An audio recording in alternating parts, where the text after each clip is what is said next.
बिस्मिल्लाहिर्रहमानिर्रहीम। अस्सलाम वालेकुम नाजरीन। सदीक जान साहब हमारे साथ मौजूद हैं। एक तो सुप्रीम कोर्ट ऑफ पाकिस्तान से दो जजेस का जो अकलियती फैसला था, तफसीली फैसला, वो आज सामने आया। लेकिन इसके अलावा शहर इक़्तिदार में जो शायरा दस्तूर है मशहूर, ख़ासतौर पर जो सदीक जान साहब टर्म इस्तेमाल कर रहे होते हैं, वहाँ पे एक और अहम इमारत है।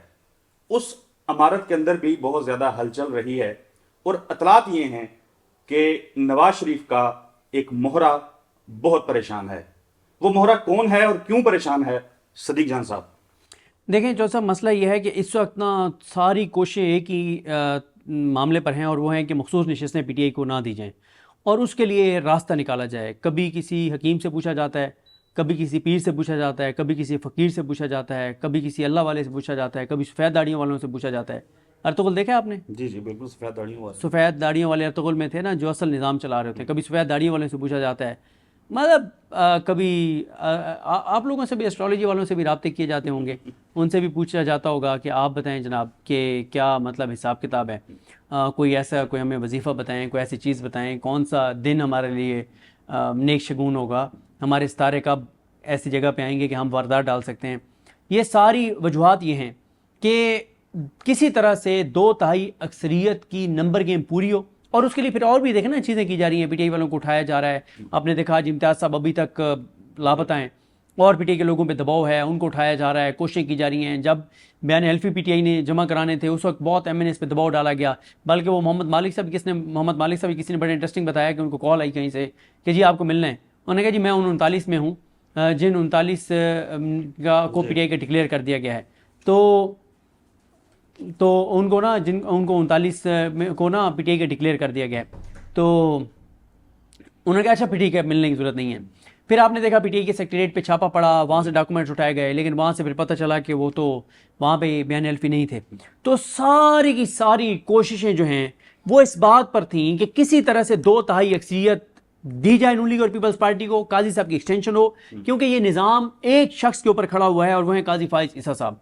अब उसके लिए बड़ी कोशिशें की जा रही हैं कि अभी भी कोई रास्ता निकाला जाए। 2 जजेस का जो अकलियती फैसला कहें, इख्लाफी नोट कहें, उसकी बेस पे ओ भाई इलेक्शन कमीशन को कहा जा रहा है कि चढ़ जा सूली राम भली करेगा। वो कह रहा है कि भाई कोई रास्ता तो बताए ना। देखें, एक प्रिंसिपली वो एग्री करते हैं नून लीग के साथ, उन्हें पूरा ईमान है, एतकाद है, यकीन है कि मैं शरीफ खानदान से वफा निभाऊंगा, शरीफ खानदान मेरी आने वाली नस्लों का भी ख्याल रखेगी, इसमें कोई शक नहीं है। लेकिन वो कह रहे हैं मुझे कोई रास्ता तो दो। अब 2 जजेस का जो अकलियती नोट है उस पर अगर कोई कहता है कि आप कहें कि हम नहीं करते, तो ये तो इंतहाई जाहिलाना बात है ना। वो अकलियती फैसला है, इख्लाफी नोट है, उसके फैसला वही है जो 8 जजेस का है। सुप्रीम कोर्ट का फैसला वही है। इवन के चीफ जस्टिस पाकिस्तान जस्टिस काजी फाइज ईसा साहब की जो राय है, वो राय है, वो इख्लाफी नोट है, वो अकलियती एक राय है, वो फैसला नहीं है। फैसला सुप्रीम कोर्ट का वही है जो 8 जजेस का है। अब मसला ये है कि छुट्टी के दिन बड़ी हलचल थी। इलेक्शन कमीशन में बताया जा रहा है कि बड़ी आनियाँ जानियाँ वहाँ पे चीज़ें चल रही थी छुट्टी के बावजूद। और अब हफ्ता तो आज छुट्टी होती है, मेरे ख्याल दूसरी जो छुट्टी है यहाँ पे भी, इस पे भी हलचल रहेगी। और क्योंकि उसकी वजह यह है कि टाइम बहुत कम रह गया। वो कहते हैं ना कि टाइम कम मुकाबला सख्त, टाइम बहुत कम है। 6 अगस्त आखिरी डेडलाइन है, और अब आप देखेंगे कि अब जो है चीज़ें बड़ी तेज़ी से बदलेंगी, बड़ी तेज़ी से आगे जाएंगी। आखिरी कार्ड खेलने का सबके पास वक्त आ गया है। काजी साहब के दोस्तों ने अपना आखिरी कार्ड, अच्छा दिलचस्प बात यह है कि सबके पास आखिरी कार्ड है, सबके पास। वो शेख रशीद साहब कहते थे ना कि फलां ने अपने पत्ते जो है वो छाती से लगा रखे हैं, ठीक है, कि वो दिखा नहीं रहे कि कौन कौन से पत्ते हैं। सबके पास आखिरी पत्ता है, सब आखिरी मैं मतलब मुझे इलेक्शन कमीशन ऑफ पाकिस्तान के पास अभी भी कोई कार्ड मौजूद है? उस पर मैं आता हूँ, मुझे अब याद नहीं है। मैंने एक टाइम आया था जब महीने 1.5 महीना कुछ दोस्तों के साथ ताश खेली थी, मुझे अब वो भूल गया है।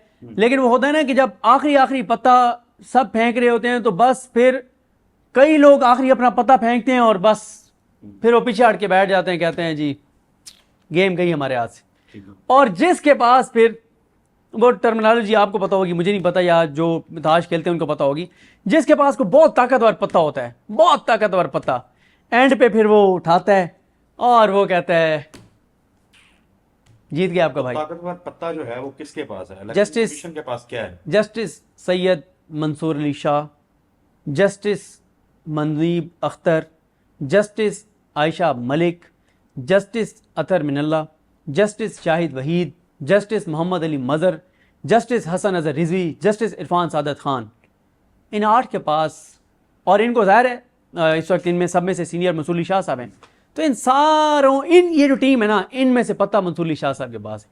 आखिरी पत्ता उन्होंने फेंकना है। उन्होंने पत्ता फेंकना नहीं है, बल्कि होता नहीं है कि आखिर में एक बंदा वो पत्ता उसके पास होता है, वो उठा लेता है। वो जो मुझे अब याद नहीं है, अब थोड़ी सी किसी दिन आपके साथ जो है वो खेलेंगे ताश दोबारा बैठ के, मुझे थोड़ा सा याद आ रही है वो चीजें। इलेक्शन कमीशन ऑफ पाकिस्तान में बैठा जो मोहरा है वो अपने बताया परेशान है, उसके पास कौन सा कार्ड है? मतलब स्टिल अभी इतना कुछ होने के बाद, इतनी हजीमत उठाने के बाद, क्या इलेक्शन कमीशन ऑफ पाकिस्तान इतना क्या कहते हैं बेधड़क बच्चा बन गया है कि वो कहेगा कि सुप्रीम कोर्ट ऑफ पाकिस्तान का जो अक्सरियती जजेस का फैसला है वो मैं अपने जूते की नोक के ऊपर रखता हूँ? देखिए, वो रखना चाहते हैं, वो मियाँ साहब की बात मानना चाहते हैं, वो मियाँ साहब की बात नहीं टालना चाहते। नहीं तो उनको नजर तो आ रहा होगा ना, लाइक अब ये तो नहीं होगा कि तोहीन अदालत की कार्रवाई होगी, मिसकंडक्ट होगा, इनको जेल जाना पड़ेगा। नहीं जाना पड़ेगा ना चौधरी साहब, आप क्या बातें कर रहे हैं यार, आप क्या बातें करते हैं? ये आप लोगों के मसाइल हैं, हम लोगों के मसाइल हैं, जिनका जीना मरना इस मुल्क के साथ है, जिनके सब कुछ बाहर हो और जिनको पता हो कि इस मुल्क से जाएंगे और बाहर अरबों रुपए मिल जाएंगे। यार शरीफ खानदान ना छोटी छोटी चीजें इनकी बड़ी वो जबरदस्त हैं, जो मुझे मैनेजमेंट अच्छी नहीं, मैनेजमेंट मुझे कुछ चीजें इनकी पसंद हैं। जैसे मैं आपको मजे की बात बताऊं, मुझे क्यों ये बात याद आ गई, मैं वो ओवरसीज़ पाकिस्तानी आते हैं पाकिस्तान, तो उनकी मोहब्बत है, ज़ाहिर है वो अपने मुल्क के लिए हर वक्त फ़िक्रमंद रहते हैं, और हम जिन लोगों को सुनते हैं उनको शौक़ होता है कि यार उन लोगों से मिलें। अच्छा, जो बाहर बैठे होते हैं उनको लगता है कि हम पता नहीं कितनी बड़ी चीज़ें हैं। ये तो आप लोगों को पता है जिनके साथ हम सारा दिन यहाँ पे धक्के खाते हैं कि कोई ऐसी बात नहीं है, लेकिन वो क्योंकि स्क्रीन पे देख रहे होते हैं, यूट्यूब पे देख रहे होते हैं। तो पिछले दिनों में आई हुई थी एक फैमिली, दो मौज़म भाई हैं, बड़ी ज़बरदस्त शख्सियत, मेरी उनसे मुलाकात नहीं थी, फ़ोन आया तो मैंने कहा जी मिलते हैं, तो वो फैमिली के साथ आए, उनसे मुलाकात हुई, लेकिन बड़ा मज़ा आया, ऐसे जैसे साल से हम एक दूसरे को जानते हो। तो उन्होंने कोई गिफ्ट कहा, तो मैंने कहा मेरी ना उन लोगों से नहीं बनती जो मुझे गिफ्ट देते हैं ना। मैंने कहा कि इसलिए कि हम खुद तनकीद करते हैं इस चीज़ के ऊपर, और तनकीद करते रहे हैं कि जो भी नून लीग की कहामी एंकर बाहर जाता है ना, जब मियाँ साहब के साथ ये जाते थे एंकर 20-20, 25-25, 30-30, तो वहाँ पे क्या करते थे, यूके US जहाँ भी जाते थे, एक एक एंकर को ना एक एक बड़े बंदे के हवाले कर दिया जाता था, और कि इसको शॉपिंग तुमने करवानी है, ठीक है। वो फिर उनको इतनी शॉपिंग करवा देते थे कि एयरपोर्ट पे जब आते थे तो वो वो होती है, एक लिमिट होती है कि आप इतना वजन आप जो है लेके जा सकते हैं पाकिस्तान। उनको कई चीज़ें वहाँ छोड़ के आनी पड़ती थी कि चलें जी इतना फिर है, तो बाकी वाला करवाता था, ठीक है। तो वो वहाँ पे जो है, यानी शरीफ खानदान की देखे ना, देखी फिर मेरी मीडिया मैनेजमेंट, देखी मेरी ज़मीर फरोशी और ज़मीर फरोश बनाने की मैनेजमेंट, कि आप इससे अंदाज़ा लगाएं कि जो शरीफ खानदान अपने साथ गए हुए एंकर्स, सहाफ़ी, तजियाकार, खादिम, ठीक है, उनके खादिम, उनको वहाँ जाके और एक एक बड़े पैसे वाले बंदे के हवाले कर देते हैं कि इसे शॉपिंग तुमने करानी है।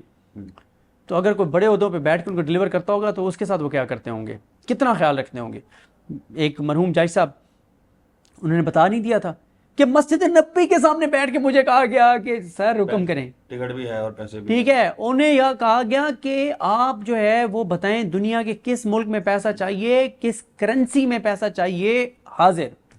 जिन जजों ने फैसले दिए थे, आज देखें ना उनकी पोते पोतियों को भी आज नवाजा हुआ है। अच्छा, लास्टली क्या मतलब क्या वो जब को गलत प्लानिंग हो रही होती है तो शर्मंगेजी होती है, तो क्या पॉसिबल चीज़ है जो कर सकता है इलेक्शन कमीशन? देखें, अब आप लोग इधर बैठे थे ना अभी, तो एक हमारे बड़े दोस्त हैं, रिपोर्टर हैं, अब आप उनके खिलाफ कर कुछ नहीं सकते, लेकिन शर्मंगेजियाँ आप प्लान कर रहे थे की करिए उधर बारे, मतलब की करिए, वो क्लिप सुना दी। उसमें जो अहम बात थी वो ये थी कि आपकी क़यादत में हम कोई मंसूबा नहीं बना पा रहे। ठीक है, मसला ये है कि आप वसीम मलिक के खिलाफ साजिश भी करना चाहते हैं, प्लान भी कर रहे हैं, ख्वाहिश भी है, कोशिश भी है, दिल भी कर रहा है, लेकिन दिमाग को प्लान नहीं कर पा रहा, रास्ता नहीं मिल रहा। तो मसला ये है कि इलेक्शन कमीशन वसीम मलिक आजकल जिन जजेस को कवर कर रहा है ना, ज़्यादा नहीं करता आजकल। वो फैमिली आई हुई है उनकी, कज़न, और वो उधर मसरूफियत भी उनकी रहती है। मतलब पहले वो सोमवार से जुमा 5 दिन जाते थे सुप्रीम कोर्ट, तो आप एक आध दिन चले जाते हैं। तो जिन जजेस को वो जाके कवर करता है ना वसीम मलिक, वो जजेस बड़े तगड़े हैं, मंसूर अली शाह साहब से लेके और ओके। इस 8 रुकनी बेंच में शामिल, आखिरी कार्ड उन्होंने खेलना है। फैसला जो है वो मानना पड़ेगा। फैसला मानना पड़ेगा, सिद्दीक जान साहब बहुत शुक्रिया। बिल रजा माने बिल जबर माने, ये फैसला। चलें, 2 ऑप्शन जो हैं वो भी आपने बता दिए। बहुत शुक्रिया आपके कीमती वक्त के लिए। नाज़रीन, देखते हैं क्या होता क्या है, बनता क्या है। अपडेट आपको करते रहेंगे। अगली वीडियो तक के लिए इजाज़त दीजिए। अल्लाह हाफिज़।